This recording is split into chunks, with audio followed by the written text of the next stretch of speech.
Dobrodošli na kanal Okusi prirode.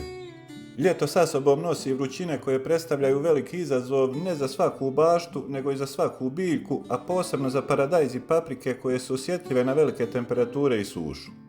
Dok većina baštovana zna osnovne stvari kao što su zalijevanje ujutro i navečer, postoje neki sitni detalji koji mogu napraviti ogromnu razliku u zdravlju biljaka i kvaliteti plodova. U ovom videu pogledajte praktične savjete što iz mog iskustva, što iz provjerenih metoda koji će vam pomoći da sačuvate svoje biljke tokom vrućih dana i ostvarite obilniju i kvalitetniju žetvu. Jedan od najčešćih mitova je da biljke treba zalijevati svakodnevno, naročito kad je jako toplo. Međutim, stalno vlažno tlo može slabiti korijen jer on jednostavno ne mora da se razvija dublje u potrazi za vlagom. Pravljenje pauze od 1 do 2 dana između zalijevanja omogućava biljci da nauči da traži vlagu dublje u zemljištu.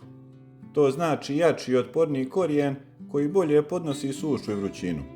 Naravno, ova metoda zahtijeva da prilikom zalijevanja biljke dobiju dovoljnu količinu vode da prodre duboko do korijena, ali s druge strane opet da ne budu previše natopljene.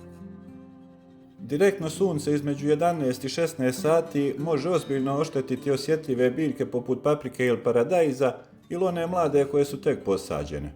Njihovi listovi mogu dobiti opekotine, što otežava odvijanje fotosinteze i usporava rast. I ne samo to, već dosta puta sam govorio da temperature preko 30 i kojeg stepena znače ne usporavanje, nego potpuno zaustavljanje rasta paradajza i paprika. Jednostavna ali efikasna mjera je pravljenje sjenke od mreže, bijele tkanine ili čak grana preko biljaka u najtoplijem dijelu dana. Ova sjenka ne blokira svjetlost u potpunosti, ali smanjuje intenzitet sunca i time smanjuje stres biljke. Rezultat su zdraviji listovi i stabljika. Tokom vrelih dana biljke troše puno energije, a zemljište može izgubiti ključne minerale.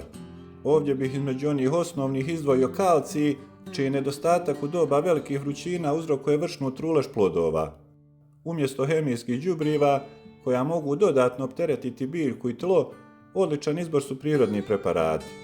Pepeo od drveta je bogat kalijem i fosforom koji su bitni za razvoj plodova i otpornost biljaka na stres. Posipajte ga tankim slojem oko biljaka, pazeći da ne dođe direktno u kontakt sa stabljikom. Osim sipanja, možete ga i razmutiti u vodi i zalijevati biljke. Ili pak soda bikarbona u malim količinama može pomoći u balansiranju pH vrijednosti tla i djelovati kao blagi fungicid. Rastvor od 1 kaščice sode u litri vode možete prskati po lišću, ali opet izbjegavajte direktno sunce nakon prskanja kako bi spriječilo opekotine. Osim ovih, dobra su i tečna gnojiva koja imate pri ruci. Ova prirodna rješenja podržavaju zdravlje biljaka i poboljšavaju kvalitet plodova bez štete za okolinu. Iako je važno da voda dopre do korijena, što sam naveo na početku, ipak prevelike količine vode odjednom mogu učiniti više štete nego koristi. Zasićeno tlo bez zraka postiče razvoj gljivičnih bolesti i truleži korijena, što svakako ne želimo.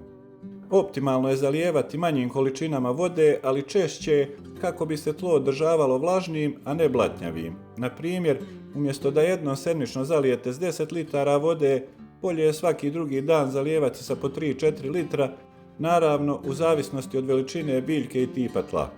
Ovaj pristup pomaže biljkama da maksimalno iskoriste vlagu i zadrže zdravlje korijena. Zaštita paradajza i paprika, ali i ostalih biljaka tokom vrelih ljetnih dana zahtijeva malo više pažnje, ali se isplati. Prave pauze u zalijevanju, češće i manje količine vode, osjenjivanje biljaka, korištenje prirodnih gnojiva poput pepela i sode i pravilno održavanje biljaka ključni su faktori za zdravu i plodnu baštu. S malo truda i pažnje, vrućine neće biti prepreka za bogatu i zdravu žetvu. Za ovaj video toliko, do sljedećeg, lijep pozdrav!